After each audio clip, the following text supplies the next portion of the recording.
Lakenheath lies across the open country where the fens merge with the Breckland and where clay becomes infertile sand. This was long an unpopulated area. The skyline is filled only with contorted pines and firs, wandering like cripples into the distance.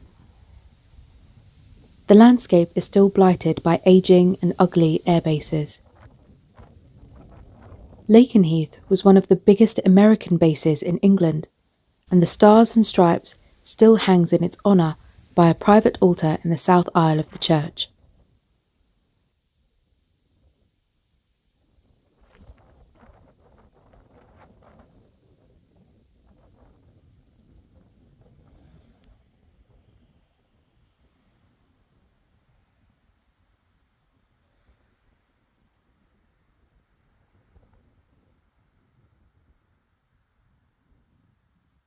Entering St Mary's, we are immediately faced with Lakenheath's most remarkable survival. In place of a north arcade pier is a stretch of wall carrying a medieval wall painting of the Tree of Life flanked by saints. One is St Edmund carrying the arrows of his martyrdom at the hands of the Danes. It is well preserved and offers a glimpse of how these churches would have looked when painted throughout. At the foot of the mural are two bundles of matted sedge from the fens. These are early kneelers. The church also has fine stone and wood carving.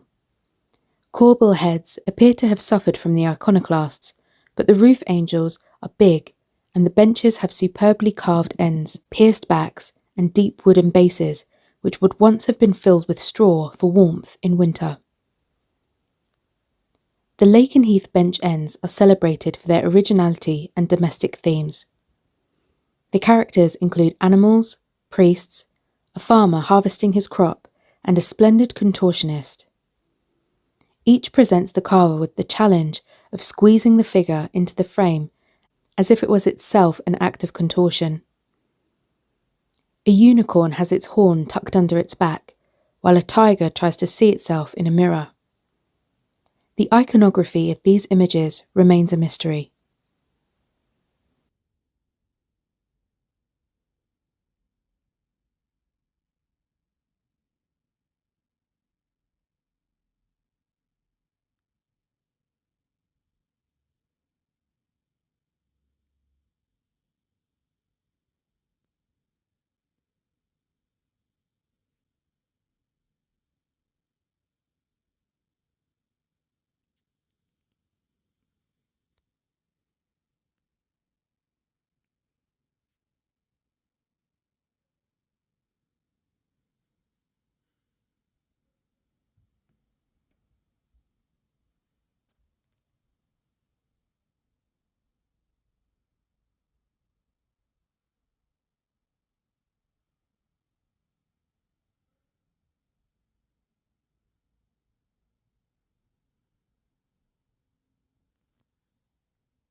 The font is rare in being 13th century. The bowl is supported on an octagonal stem and detached shafts, with gables and thick, stiff-leaf foliage in the panels. Above is a bold wooden cover of 1961. The guide apologises for the shortage of other modern works of art. After the Reformation, it says, the villagers, having seen their gifts and those of their forefathers wantonly destroyed, have never again given of their very moderate wealth to the extent of their ancestors.